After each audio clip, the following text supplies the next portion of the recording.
지금 한국은 북한의 김정은 국무위원장의 말이 아니라 김여정 노동당 제1부부장의 이야기에 온통 촉각이 곤두서 있는 그런 상황에 있습니다.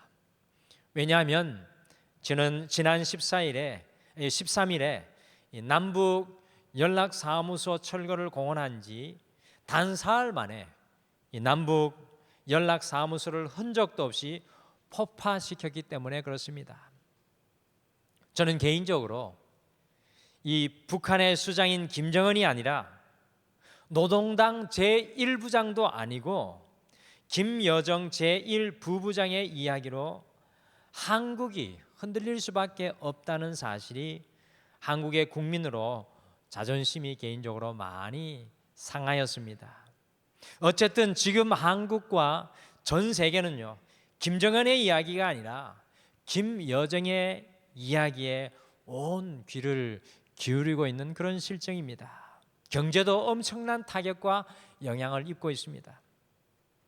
현대 사회가 지식의 사회를 넘어 정보의 사회 속에 달려가고 있지만 결국에는 이번 주에 이 사건을 보면서 사람의 이야기가 전 세계의 흐름을 주도해 가고 있다는 것을 깊이 깨닫는 시간이었습니다. 미국의 대통령 트럼프의 이야기, 중국의 시진핑의 이야기, 독일의 마르켈, 영국의 보리스 존슨, 프랑스의 마크롱의 이야기 등 이 사람의 말이 이 사회를 주도해 나가는 이 보이지 않는 손, 인비지블 핸드가 되고 있다는 것입니다.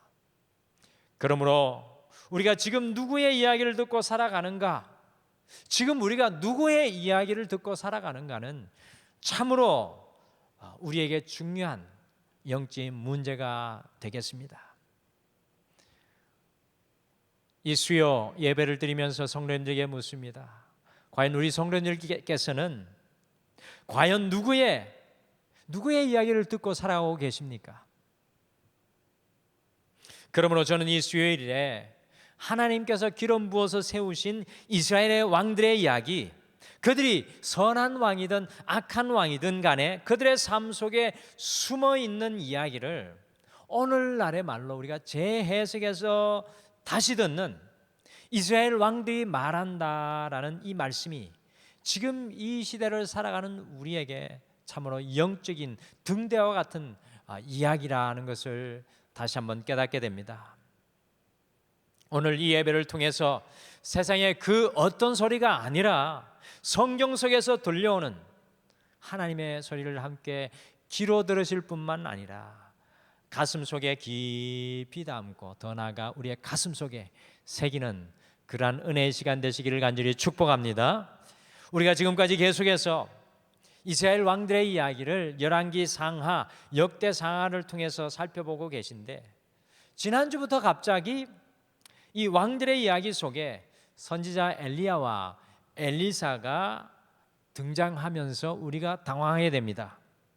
왜 왕들의 이야기 속에 엘리야와 엘리사 선지자에게 이야기가 나오는 것입니까? 물론 엘리야와 엘리사가 선지자이긴 하였지만 저는 이 엘리야와 엘리사는 이 구약 성경 속에 선지자들의 왕이라고 부를 수 있다고 지난 수요일 날에 말씀드렸습니다. 곧 엘리야와 엘리사 선지자의 이야기는요, 이스라엘의 영적인 왕의 이야기입니다. 그래서 왕과 똑같은 선상에서 우리가 이 선지자의 이야기를 듣는 것입니다. 그래서 앞으로 몇 주간 지난주부터요 특별히 이스라엘의 영적인 왕인 엘리사의 이야기를 함께 듣고 또 우리 육적인 왕의 그 이야기들로 옮겨가겠습니다. 비록 이스라엘의 육신적인 왕은 아니었지만 영적인 역사를 주도하였던 하나님께서 기름 부으신 선지자의 왕인 엘리사는 과연 오늘을 살아가고 있는 우리들에게, 특별히 코로나19 앞에 서 있는 우리들에게 무슨 이야기를 하고 있을까요? 이스라엘 왕들이 말한다 14번째 시간인데요, 오늘 우리에게 약 2900년의 시간적인 간격을 넘어서 어떤 영적인 메아리가 들려올까요? 첫째, 이 선지자의 왕 엘리사는 내가 가진 것이 아니라 하나님께서 가진 것을 바라보십시오라고 이야기합니다. 내가 가진 것이 아니라 하나님께서 가진 것을 바라보십시오. 오늘 열왕기하 3장은요 BC 852년에서 841년까지 아버지 아합왕의 뒤를 이어서 북이스라엘을 약 12년간 다스렸던 요람 왕에 대한 이야기가 되겠습니다. 북이스라엘의 최고의 전성기를 누렸던 아합 왕이 죽게 되자 다윗 왕 때부터 속국이며 매해 오늘 말씀에서 읽으셨던 것처럼 새끼 양 10만 마리의 털과 순양 10만 마리의 털을 북이스라엘 왕에게 바쳤던 이 모압 왕 메사가 이스라엘 왕에게 반란을 일으킨 때였습니다. 북이스라엘이 더 이상 강력한 힘을 떨치지 못하자 이 모압 왕국이 다시 그들의 고개를 들고 있는 것이 오늘 성경의 배경이 됩니다.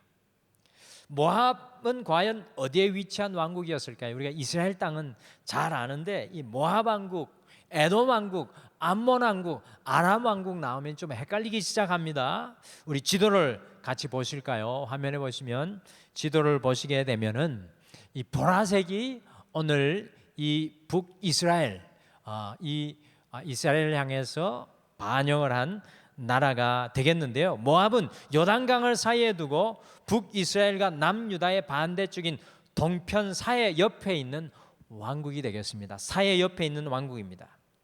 모압 왕국이 이렇게 반란을 일으켰을 때 여러분들 북이스라엘 왕인 여호람 왕이 어떻게 하였습니까?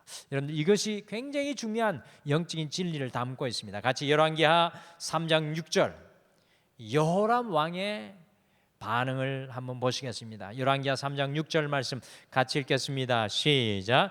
그때 여로암 왕이 사마리아에서 나가 온 이스라엘을 둘러보고 아멘.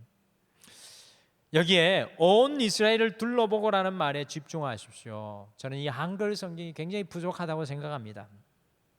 이것을 영어 성경은 이야기합니다. 온 이스라엘의 10지파의 군사력을 세어보고 그 군사를 모집하였다고 영어 성경은 번역하였습니다.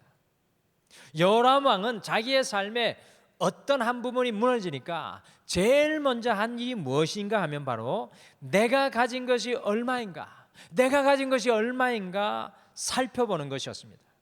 내가 가진 군인들, 내가 가진 힘, 내가 가진 능력을 실측하는 여호람 왕의 모습이 뚜렷이 오늘 말씀 속에 강조되어 나오고 있습니다. 북이스라엘 여호람 왕은요 여기에서 머물지 않고 내가 가진 힘뿐만 아니라 자신과 사돈관계로 있었던 남유다 왕 여호사밧에게 모압을 함께 치러 가자고 제안까지 하였습니다. 북이스라엘과 사돈관계에 있었고 지도를 보신 것과 같이 남유다 역시 모압과 대치하고 있었기 때문에요 기꺼이 함께 이 전쟁에 동참하였습니다. 노련한 여호사밧 왕이 북쪽이 아니라 길은 좀 험하고 힘이 들지만 남쪽으로 삥 돌아서 모압을 공격하자고 제안을 하였고요. 또한 모압과 경쟁 관계에 있었던 모압 왕국 그 바로 밑에 있었던 에돔 왕도 함께 연합을 하게 하였습니다. 지도를 다시 한번 보실까요? 우리 지도를 보시게 되면 맨 위에 사마리아라는 곳이 보이죠. 거기가 북왕국 이스라엘 여호람 왕의 수도이고요. 거기서부터 출발해서 예루살렘 남유다의 수도 여호사밧 왕궁으로 여호사밧의 이 땅으로 들어가서 두 나라가 결탁을 하고요. 그 다음에 헤브론 아랏을 지나서 에돔 광야길을 돌아 들어가면서 이 염의 맨 밑에 사해 밑에서 에돔 왕이 합세를 해가지고 오늘 이 세 왕이 그 길 하레셋이라는 이 모압의 수도를 향하여 진치고 있는 것을 보게 됩니다. 이와 같이 여호람 왕이 자신이 가진 것을 계산하고 세어보았을 때 결코 질 수 없는, 이길 수밖에 없는 전쟁이라고 생각하였습니다. 또 하나 계산을 한 게 사시사철 물이 끓이지 않는 와디 엘 아시라는 계곡을 계산하였어요.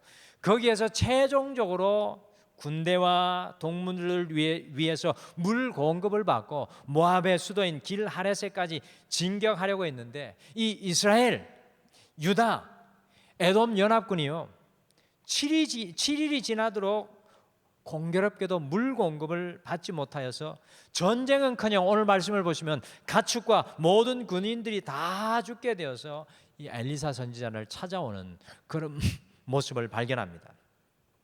열왕기하 3장 13절 보시면 엘리사 선지자가요 자기가 가진 것, 자신의 능력만 세고 살아가는 북이스라엘 여호람 왕에게 당신의 아버지 그리고 당신의 어머니의 선지자들 그 바알과 아세라 선지자를 찾아가라고 외쳤습니다. 이것의 의미는 무엇이냐면 당신의 힘대로 당신의 능력대로 어디 한번 해보라고 특히 북이스라엘 왕 여호람 왕을 꾸짖고 있습니다. 저는 인간이 가진 힘이 얼마나 연약한가 이번 주에 우리 나사렛 교단에 소속되어 있는 한 선교사님의 죽음을 통해 깨닫게 되었습니다. 저희 교단에서 이 캄보디아로 선교사로 파송되었던 한 선교사님이 이 캄보디아에서 먹지 못하는 아이들을 위해서 학교를 운영하시면서 그 아이들을 먹이시고 섬기셨는데 그분이 고승철 선교사님이셨습니다. 그런데 이분이 어제 불의의 사고로 소천하셨습니다. 신학교 시절 저보다 2년 후배였던 분이신데요. 하나님의 특별한 부르심이 있어서 이 캄보디아에서 정말로 아름답게 섬기며 선교하셨습니다. 이번 코로나로 인해서 많은 어려움을 겪으시다가 갑자기 하나님의 품으로 가시게 되었습니다. 사모님과 두 딸을 남겨두고 하나님의 나라를 위해 순교하신 것입니다. 저도 때로 젊기에 많은 날이 내 앞에 아직 있을 것 같고 무언가 제 힘으로 할 수 있다고 제가 가진 것을 세면서 착각하며 살아갈 때가 참으로 많이 있습니다. 하나님 일을 할 때도 그렇습니다. 그러나 다시 한번 철저히 깨닫는 것은 내가 가진 힘과 능력과 재능은 하나님 앞에 한 줌의 먼지와 같다는 것입니다. 하나님께서 그것을 불어버리시면 흔적도 없이 사라지는 것이 우리의 인생입니다. 그러나 우리 그리스도인들은 내가 가진 것이 아니라 온 우주를 창조하신 온 세계 만물을 주관하시는 그분을 바라보며 살아가는 사람입니다.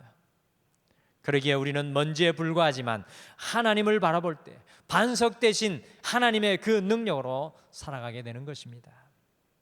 여호람 왕은 먼지와 같은 자신의 능력과 자신이 가진 것을 바라보았습니다. 그때 선지자의 왕 엘리사가 이야기합니다. 내가 가진 것이 아니라 하나님께서 가진 것을 바라보십시오. 코로나19로 모든 사람들이 힘든 순간 저는 이것은 우리를 향한 하나님의 영적인 메아리인 줄 믿습니다. 내가 가진 것이 아니라 하나님의 가지신 것, 내가 가진 것이 아니라 우리 가정이 가진 것이 아니라 우리 교회가 가진 것이 아니라 하나님께서 가지신 것, 그것이 중요하다는 것입니다. 남은 한 주 내가 가진 것은 보잘것없지만 주님 안에 있는 것은 무한대인 줄 믿습니다. 그 주님 바라보고 달려가시기를 간절히 축복합니다. 둘째, 선지자의 왕 엘리사는 위기의 때에는 오직 하나님의 말씀을 기다리십시오라고 이야기합니다. 위기의 때에는 오직 하나님의 말씀을 기다리십시오.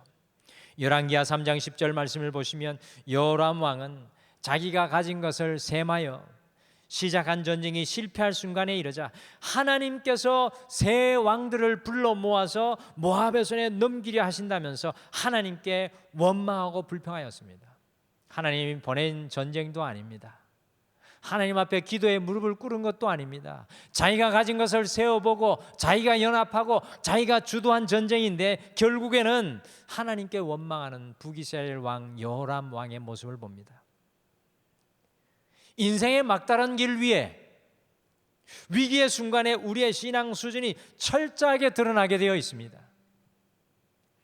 코로나19 앞에서 우리 한국교회의 신앙이 철저하게 드러나고 있습니다. 우리 한국교회 신앙의 수준이 얼마나 되는지 이 코로나19 앞에서 드러나고 있습니다.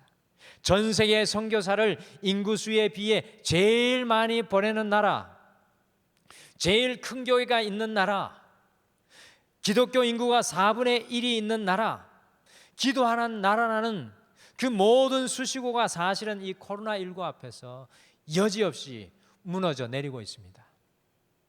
한국의 신앙 현주소를 제대로 보여주는 정말 중요한 영적인 기로의 시간이 저는 이 코로나19의 시간이라고 생각합니다. 또 우리 개인을 향한 신앙의 어떤 영적인 기로라고 또는 저는 생각합니다. 인생의 위기 앞에서 북이스라엘의 여호람 왕의 첫 일생이 하나님께 원망하는 것이었다면 반면에 여호사밧 왕의 반응은 완전히 달랐습니다. 같이 열왕기하 3장 11절, 여호사밧 왕은 인생의 위기 앞에 어떻게 했을까요? 열왕기하 3장 11절을 같이 읽겠습니다. 시작. 여호사밧이 이르되 우리가 여호와께 물을 만한 여호와의 선지자가 여기 없느냐 하는지라. 이스라엘 왕의 신하들 중에 한 사람이 대답하여 이르되 전에 엘리야의 손에 물을 붓던 사밧의 아들 엘리사가 여기 있나이다 하니. 보십시오. 여호사밧은 아무리 위기 속에 있을지라도 하나님의 말씀을 들으려고 합니다. 이것이 바로 차원이 다른 신앙의 수준입니다. 어려우면 어려울수록 하나님의 말씀이 우리를 주도해야 합니다. 어려우면 어려울수록 하나님의 말씀이 우리를 주도해야 합니다. 어려우면 어려울수록 세상의 소리와 자아의 소리와 사람의 소리에 주도되는 분들이 있습니다. 그러나 진정한 성도는 어려우면 어려울수록 더욱 주님의 말씀으로 달려갑니다. 왜냐하면 위기 때에는 우리가 주님께 달려가야 할 때이기 때문에 그렇습니다. 또한 위기 때에는 하나님께서 우리에게 무엇인가 중요한 것을 말씀하시는 때이기 때문에 그렇습니다. 귀를 쫑긋 세우고 하나님께 여쭈어야 합니다. 하나님의 말씀에 귀 기울이면 주님의 구원의 손길이 마치 엘리야에게 일어났던 조각구름처럼 우리에게 보여질 줄 믿습니다. 그러하기에 다윗 왕은 시편 23편 4절에서 다음과 같이 고백했습니다. 내가 사망의 음침한 골짜기를 다닐지라도 해를 두려워하지 않을 것은 주께서 나와 함께 하심이라. 인생의 위기의 순간에서부터 회복이 시작되는 순간은요, 하나님의 말씀의 생수가 우리의 마음속에 흘러 들어올 때 일어나게 됩니다. 하나님의 말씀이 일으키는 구원의 역사가 참 회복의 역사입니다. 그러기에 영적인 왕 엘리사 선지자는 오늘 우리에게 이야기합니다. 위기의 때에는 오직 하나님의 말씀을 기다리십시오. 오직 하나님의 말씀을 기다리십시오. 하나님의 말씀이 우리의 위기를 주도하도록 그 말씀을 기다릴 수 있는, 주님의 말씀을 기다릴 수 있는 여러분과 제가 되시기를 간절히 축복합니다. 셋째, 선지자의 왕 엘리사는 온전한 순종과 믿음으로 살아가십시오라고 이야기합니다. 온전한 순종과 믿음으로 살아가십시오. 엘리사 선지자가 16절과 17절에 보시면 바싹 말라 빠진 골짜기에 개천을 많이 파라고 하였습니다. 원래 여기에 사시사철 물이 있어야 되는데 여기에 물이 없었습니다. 그러니까 엘리사 선지자가 물으러 왔던 이 여호사밧 왕을 보고 골짜기에 개천을 많이 파라고 합니다. 제가 사실 이번 성지순례 때예요, 이 여호람 그리고 여호사밧 그리고 에돔 왕이 이 모압을 치러 올라왔던 그 길을 제가 가보았습니다. 정말 완전히 광야 사막지대입니다. 특히 에돔 땅은요, 그냥 모래가 있는 정말 사막지대입니다. 엘리사도 17절에서 보시면 바람도 비도 보이지 않을 것이지만 그곳에 물이 가득하게 될 것이라고 이야기합니다. 아니 7일 동안 물도 먹지 못해 죽을 지경이고 하늘을 아무리 올려다보아도 비의 흔적은 없었습니다. 엘리야 때 비가 내린 것보다 더한 지경입니다. 바람도 안 보이고 비 내릴 가능성도 없는데 모두 다 목이 타들어가는데 어떻게 땅을 팔 수 있습니까? 그런데 놀랍게도 순종함으로 믿음의 개천을 파고 있습니다. 그때 어디에선가 이른 아침에 그곳으로 물이 흘러 들어왔어요. 그 땅에 물이 가득 차게 되었습니다. 그 골짜기에 물이 가득 차게 되었습니다. 비가 내려서 찬 것이 아닙니다. 하나님이 보내주시는 물이 그곳으로 모여들게 되었습니다. 온전한 순종과 온전한 믿음의 실행에 하나님의 놀라운 역사가 일어났던 것입니다. 반면에 모압의 왕은요, 갑옷과 무기를 들 수 있는 사람이면 누구나 다 모아가지고 이 세 왕과 전쟁하려고 이 맞은편에서 진을 치고 있는데, 아침에 일어나 보니까요, 이스라엘 백성들과 유다 백성들과 이 에돔 왕의 백성들이 있는 그곳에 핏빛 같은 것이 저 맞은편 진영에서 보이는 겁니다. 모압 왕은 그곳에 물이 없다는 것을 누구보다도 잘 알고 있기에 이렇게 생각했습니다. 세 왕이 서로 칼을 들어 싸우고 서로 갈라져서 저 안에서 서로 이 싸움이 일어났구나 생각을 하고요, 전 군인들을 모아서 연합군을 치러 진격을 했습니다. 그것이 아침 햇살에 비친 물인 것을 상상할 수도 없었습니다. 바람도 없고 그리고 비도 내리지 않았기 때문에 상상할 수 없었던 일입니다. 기다리고 있었던 연합군은 모압을 완전히 궁지에 몰아넣으면서 모압의 수도 길하레셋까지 진격을 하였습니다. 하나님께서요, 이미 엘리사의 입술을 통해서 모압이 완전히 무너질 것이라는 약속과 예언을 해주셨습니다. 그런데 안타깝게도 열왕기하 3장 27절 말씀해 보시면, 모압 왕이 자기를 이어 왕이 될 아들을 성문 위에 데리고 와서요, 성 위에서 번제를 드립니다. 각을 뜨고 완전히 태워서 번제를 드렸습니다. 어떻게 되었을까요? 이것을 본 모압의 군사들이 눈이 뒤집혀졌습니다. 일본의 가미가제 군사처럼 죽기 살기로 연합군에게 덤벼드니까 하나님께서 약속해 주시고 하나님께서 이길 것을, 승리할 것을 예언해 주셨음에도 불구하고 그 수도의 함락을 눈앞에 두고 이 북이스라엘 백성들, 남유다의 백성, 에돔의 백성들이 각자의 촌으로 돌아가 버리는 안타까운 일이 일어납니다. 그런데 역사를 보게 되면 이날 완전히 점령하지 못한 모압은 두고두고 남아서 이스라엘을 괴롭히는 가시가 되는 것을 보게 됩니다. 메마른 광야 사막에 물을 담을 웅덩이를 파는 순종과 믿음은 있었지만 죽기 살기로 칼을 들고 덤벼드는 이 모압의 군사들 순종과 믿음으로 맞설 수 있는 용기가 이스라엘 백성들에게는 없었다는 것입니다. 우리의 인생에서 가장 위험한 순간은 이만하면 됐다고 할 때가 제일 위험합니다. 저도 목회자로서 이만하면 됐지, 이만하면 됐다고 생각할 때가 제일 위험한 순간이라고 늘 깨닫고 있습니다. 끝까지 마음을 놓지 않고 온전한 믿음과 순종으로 나아가야 합니다. 우리의 인생에는 늘 무시무시한 방해와 저항이 있습니다. 그럼에도 불구하고 하나님의 약속과 함께 하심이 있다고 믿어진다면 끝까지 순종하고 우리가 믿음으로 나아가야 합니다. 영적인 왕인 선지자 엘리사의 이야기가 바로 이것입니다. 온전한 순종과 믿음으로 살아가십시오. 승리를 눈앞에 두고 수도를 점령하고 모압을 무너뜨릴 기회를 가졌지만 온전한 순종과 믿음으로 나아가지 못했던 이 안타까운 역사의 현장이 바로 오늘 말씀의 배경입니다. 코로나19 앞에서 사실 저는 목회자로 이 시대의 영적인 어려움을 어떻게 이기고 나가야 할지 참으로 막막할 때가 많이 있습니다. 네, 우리 전도사님들과 이야기를 나눌 때 우리 전도사님 한 분 중에 목사님, 이 어려움이 지나가면 반드시 등마루에 예전과 같이 우리 성도님들이 모두 모이는 날이 오게 될 것입니다 라는 믿음의 고백을 듣고 제가 큰 용기를 얻었습니다. 하나님의 음성은 한결같습니다. 온전한 순종과 믿음으로 나아가라.